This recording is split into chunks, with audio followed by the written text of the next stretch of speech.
안녕하세요, 뽀삐트립입니다. 이번 영상은 뽀삐트립 104일간의 유럽 자동차 여행 중 이탈리아 로마에서 보낸 일주일의 이야기입니다. 로마 시내에 가득한 고대의 흔적들과 가톨릭의 중심이자 멋진 예술품들로 가득한 바티칸, 그리고 로마 인근의 개성 넘치는 도시들까지 가족과 함께라서 더욱 행복했던 뽀삐의 로마 이야기 지금 시작합니다. 이탈리아 남부에서 보낸 일주일은 정말 감동적이고 아름다운 시간이었지만 날씨는 참 많이 아쉬웠는데요. 남부를 떠나 로마로 가는 오늘, 하늘은 너무나 얄미울 정도로 화창했습니다.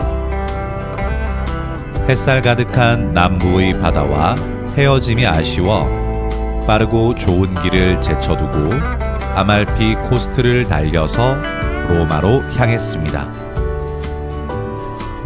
5시간가량 차를 달려서 로마에 도착했습니다.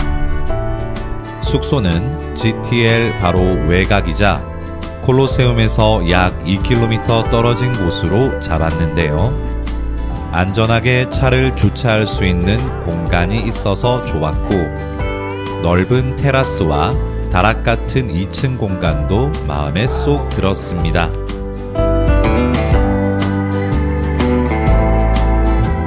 짐을 풀고 곧장 콜로세움으로 향했습니다.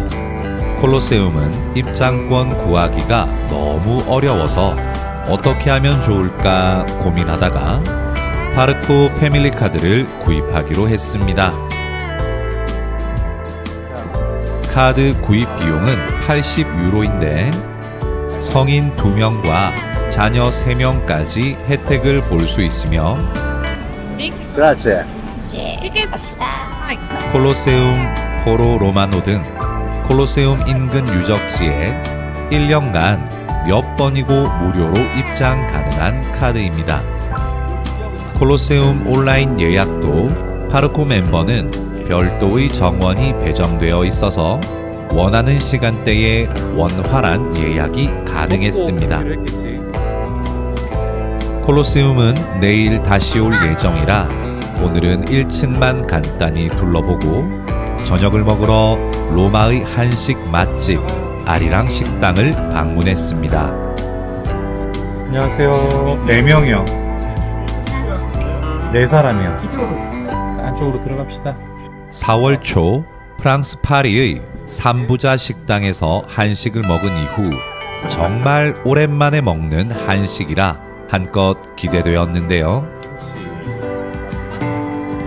맛도 맛이었지만 아이들이 너무 좋아해서 행복한 시간이었습니다. 야, 이거 얼마 만에 먹는 김치.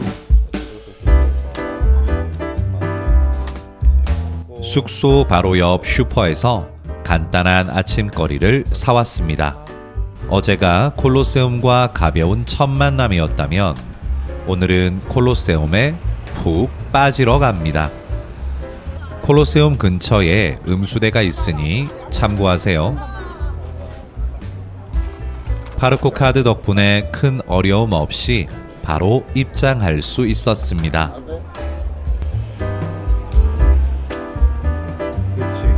콜로세움은 서기 72년에 공사를 시작해서 8년 뒤인 서기 80년에 완공되었다고 합니다. 어떻게 저 이런 의도 있네. 원래 이름은 플라비우스 원형 경기장이었는데 플라비우스는 콜로세움이 만들어질 당시 로마 황제 가문의 이름이었다고 합니다. 1층, 2층, 3층, 4층까지 있어, 그치? 자, 1층에는 조각상 있어, 없어? 없어. 왜 없을까? 콜로세움이라는 이름은 경기장 근처에 있었던 네로 황제의 거대한 동상과 관련이 있다고 하는데요. 라틴어로 거대한 동상을 뜻하는 콜로서스가 이제 이 공간의 이름이 콜로세움이라는 이름의 유래라고 합니다. 콜로세움 바로 근처에 포로 로마노로 갑니다. 안녕, 갈매기씨. 포름은 라틴어로 시장이라는 뜻인데 많은 사람들이 모여들면서 자연스레 정치와 문화의 중심지 역할을 하게 된 장소를 말합니다. 포로 로마노는 말 그대로 로마 제국의 가장 중심이 되었던 장소입니다. 모든 길은 로마로 통한다는 말이 있는데 그 모든 길이 바로 이곳으로 통했던 모양입니다. 포로 로마노에서 즐거운 시간을 보내고 젤라또 하나 먹은 후 근처 쇼핑몰을 방문했습니다. 먼저 버거로 간단한 식사를 하고 이탈리아 쇼핑몰은 어떻게 생겼나 구경도 했습니다. 50일이 조금 넘게 여행을 하며 늘 아빠의 가방이 많이 무거웠는데요. 이제 아이들 물건은 스스로 책임질 수 있게 백팩 하나씩 사고 숙소로 돌아갑니다.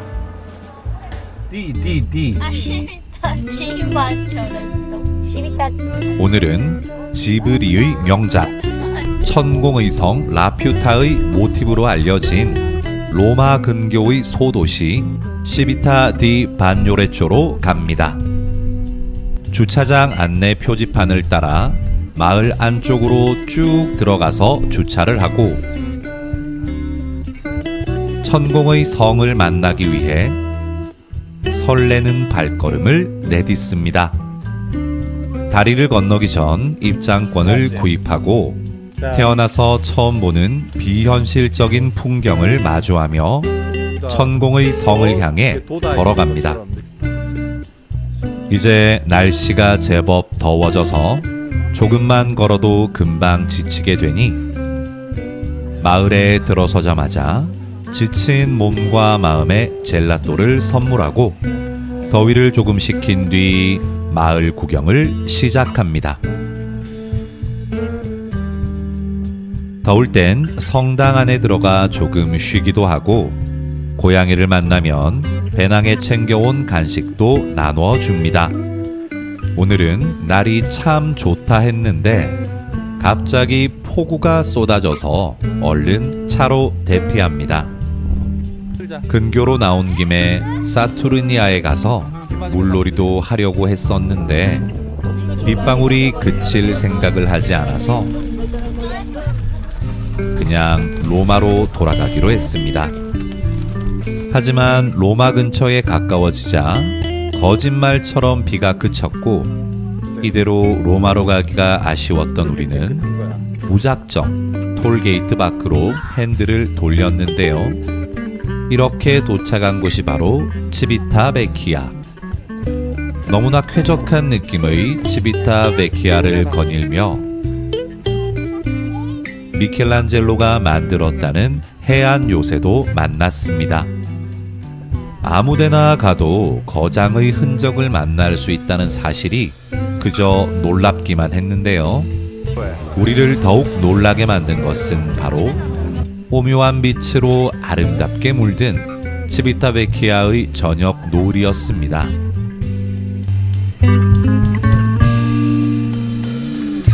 다음에 이탈리아에 오게 된다면 여기서 꼭 하루를 보내겠다고 다짐하며 오늘의 여행을 마무리합니다. 오늘의 커피 트립 시작합니다. 고고고! 오! 오늘은 로마를 걸어보려 합니다. 콜로세움과 콘스탄티누스 개선문, 포로 로마노를 지나 팔라티노 언덕으로 왔습니다.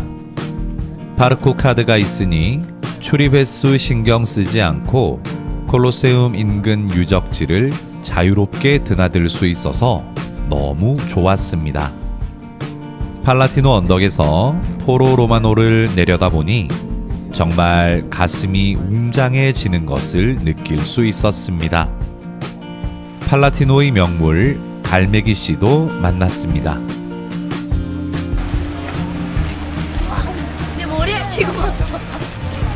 가방에 챙겨온 과자는 로마 비둘기들의 먹이가 되었네요. 팔라티노 언덕 여기저기를 둘러보고 전차 경기장인 키르쿠스 막시무스로 내려왔습니다. 2000년 전 전차들이 이곳을 누비는 모습을 상상하며 길을 건너 진실의 입으로 향했습니다. 영화 로마의 휴일에 오드리 헵번처럼 진실의 입에 손 한번 넣어보고 밖으로 나가기 위해 출구를 따라갔더니 갑자기 성당이 나타났습니다. 성당에 들어온 김에 잠시 성당을 둘러보고 로마의 대표 음식 까르보나라를 먹으러 구글 평점 4.7의 맛집으로 이동합니다. 사람이 너무 많아서 바로 옆 그늘에서 대기. 잠시 후 자리가 나니 직원분이 데리러 오시네요. 그렇지.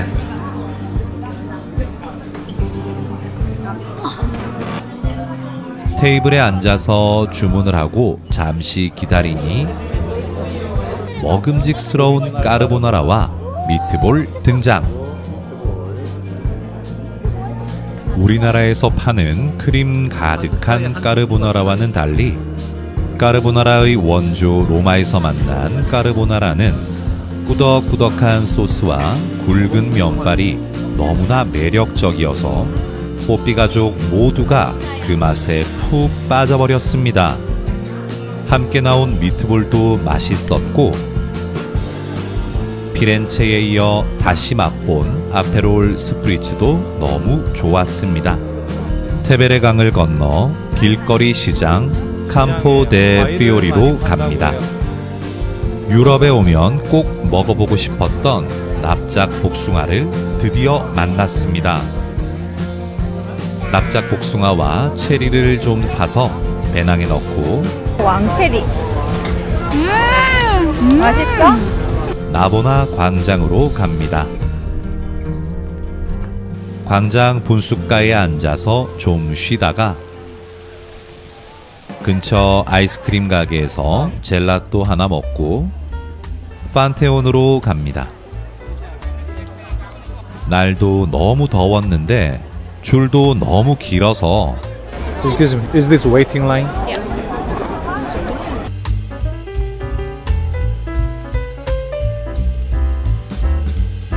줄이 조금이나마 짧아질 때까지 기다리기 위해 바로 근처에 있는 카페 따짜도로로 갔습니다.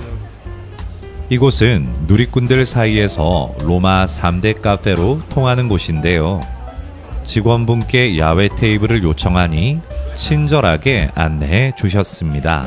자, 맞지. 테이블에서 잠시 기다리니 주문을 받으러 오셨고요. 시원한 아이스 커피와 음료를 마시며 더위를 식혔습니다. 일부 관광객들이 직원의 안내를 받지 않고 테이블로 바로 들어오는 경우가 종종 있었는데요. 여기는 테이크아웃이 기본이라 테이블을 이용하시려면 반드시 직원에게 말을 하고 테이블을 배정받은 후 자리에 앉아야 한다는 점 알아두시면 좋겠습니다. 판테온의 줄이 조금 짧아지기를 기다렸다가 드디어 안으로 입장했습니다. 판테온은 모든 신을 위한 신전이라는 뜻인데요. 르네상스의 대표적인 화가 라파엘로의 무덤이 바로 여기에 있습니다. 가운데가 뻥 뚫린 천장의 돔도 인상적이었는데요. 내부 한편에는 벤치도 마련되어 있어서 더위를 피해 잠시 쉬어가기에 좋은 곳이었습니다. 군대의 행적이 조각되어 있는 2세기의 건축물 마르쿠스 아우렐리우스 원주를 지나 트레비 분수에 도착했습니다. 1762년에 완공된 트레비 분수는 너무나도 유명한 곳이라 정말 와보고 싶었는데요. 실제로 만나보니 영상에서 보던 것보다 훨씬 웅장하고 아름다웠습니다. 분수 주위에는 정말 많은 사람들이 있었는데요.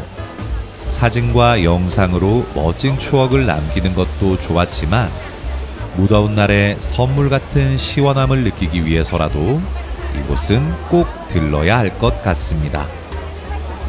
트레비 분수에서 스페인 계단으로 가는 길에 저녁을 먹기 위해 일본 음식점에 들렀습니다. 나폴리에서 마라탕을 먹지 못한 딸내미를 위해 마라탕은 아니지만 일본식 라면이라도 먹이러 왔는데 맛은 둘째치고 가격이 꽤 비싸서 깜짝 놀랐습니다. 역시 이탈리아에서는 이탈리아 음식을 먹어야 한다는 너무나도 당연한 이치를 다시금 깨닫고 갑니다. 성모의 원주를 지나 자, 여기가 스페인 계단이야. 스페인 계단으로 올라와서 해가 저무는 로마의 하늘을 감상했습니다.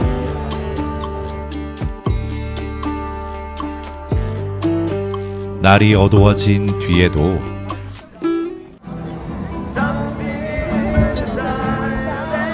거리의 약사의 노래를 들으며 계단에 한참을 앉아 있다가 재밌어? 집에 가고 싶어. 숙소로 돌아갔습니다.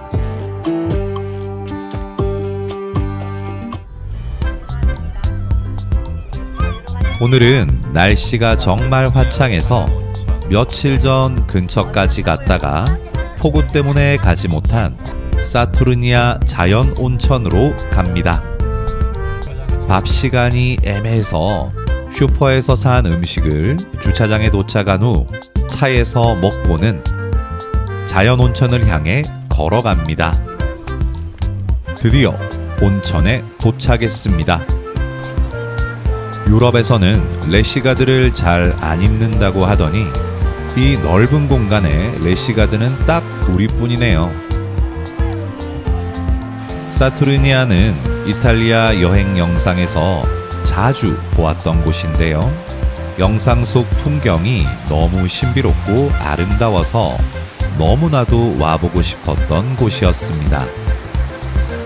온천이라고는 하지만 물 온도는 미지근과 따뜻함 사이 어딘가 정도였습니다. 물에 실지렁이 같은 빨간 벌레가 많아서 깜짝 놀랐는데 거의 모든 사람들이 그걸 전혀 아랑곳하지 않고 즐겁게 온천을 즐기는 모습이 더욱 놀라웠습니다. 사투르니아에서 즐거운 시간을 보내고 로마로 돌아온 우리는 결혼 11주년이 되는 오늘을 기념하며 조촐한 저녁 식사와 함께 하루를 마무리했습니다. 결혼 기념일 진심으로 축하드려요. 그리고 저랑 동생을 자, 오늘은 바티칸을 향해서 출발하고 있습니다. 오늘은 바티칸으로 갑니다. 로마 시내는 운전이 복잡해서 까딱 잘못하면 GTL로 들어갈 것 같았기 때문에 마음 편하게 택시를 이용했습니다. 오늘은 마침 로마 시내에 자전거 경주 대회가 열리는 날이라 여기저기 교통 통제 구역이 많았는데요. 차를 가지고 나왔다면 정말 난감할 뻔했습니다. 바티칸 역시 콜로세움과 마찬가지로 입장권이 오픈과 동시에 거의 마감이라 개인이 입장권을 구하는 것은 정말 어려웠습니다. 하지만 매월 마지막 일요일은 무료 입장이기 때문에 우리는 50분 정도 줄을 서는 것만으로도 바티칸에 들어올 수 있었습니다. 바티칸은 이탈리아의 수도 로마 안에 있지만 엄연히 주권을 가진 독립국가로 하나의 시로 된 나라이기 때문에 바티칸 시국이라고 부릅니다. 전 세계에서 가장 작은 나라인 바티칸은 로마 가톨릭 교회의 수장인 교황이 살고 있는 곳인데요. 가톨릭과 관련된 예술 작품은 물론이고 다양한 걸작들을 만날 수 있는 곳입니다. 그중 단연 으뜸은 시스티나 성당에서 만날 수 있는 미켈란젤로의 천장화, 천지창조와 벽화 최후의 심판인데요. 시스티나 입구입니다. 시스티나는 촬영이 안 되기 때문에 여기서 촬영은 잠시 멈추도록 할게요. 아쉽게도 촬영 금지 구역이라 뽀삐의 마음속에 가득 담을 수밖에 없었습니다. 세계에서 가장 아름다운 계단으로 유명한 바티칸의 나선형 계단을 따라 박물관 밖으로 나온 우리는 배고파서 속 쓰려요. 근처 맛집에 들러서 점심을 먹었습니다. 메뉴는 까르보나라, 연어 파스타, 피자였는데요. 날이 너무 덥다고 얼음까지 챙겨주시는 사장님의 친절함에 행복한 시간이었습니다. 식당 바로 옆 아이스크림 가게에서 1일 1젤라또 실천하며 좀 쉬다가 성 베드로 대성전을 만나러 갔습니다. 이곳은 세계 모든 교회 가운데 가장 거대한 교회라고 하는데요. 지금 생각해도 이해할 수 없는 것이 이날 우리는 왜 건물 안에 들어가지 않았냐는 것입니다. 여기가 바티칸, 여기가 로마. 우리 지금 다른 나라에 있는 거야? 우리 지금 다른 나라에 있어. 우리 지금 다른 나라에 있는데 만날 수 있어? 반갑습니다. 바티칸에 있는 정한 씨. 바티칸에서 숙소까지는 약 5.5km인데 가는 길에 campo de Fiori 시장에서 납작 복숭아와 체리를 사서 가려고 일부러 걷기를 선택했습니다. 설마 오늘 과일 가게가 하나도 안 보이노? 하지만 일요일이라 그런지 시간이 늦어서 그런지 과일 가게는 하나도 없었습니다. 다른 가게는 아는데 과일... 이왕 이렇게 된 것 근처 공원에서 비둘기랑 놀다가 로마 시내 여기저기를 구경하며 숙소까지 걷기로 했습니다. 마르셀루스 극장. 콜로세움까지 큰 문제 없이 이동한 우리는 콜로세움 근처에서 서로 떨어지게 되었는데요. 엄마 휴대폰은 통신이 되지 않는 상태여서 대략 난감한 상황이었습니다. 아빠는 아들과 함께 엄마와 딸내미를 찾아 한참을 헤매다가 지친 몸을 이끌고 숙소로 돌아왔는데요. 나중에 알고 보니 엄마와 딸내미는 콜로세움 근처 음수대에 갔다가 자전거 대회 때문에 도로가 통제되어서 길을 헤맸는데 아빠가 따라오는 줄 알고 무작정 걸어갔다가 나중에야 아빠랑 떨어진 것을 알았다고 합니다. 일행 중 통신 가능한 휴대폰이 하나밖에 없다면 서로 떨어지지 않도록 조심 또 조심.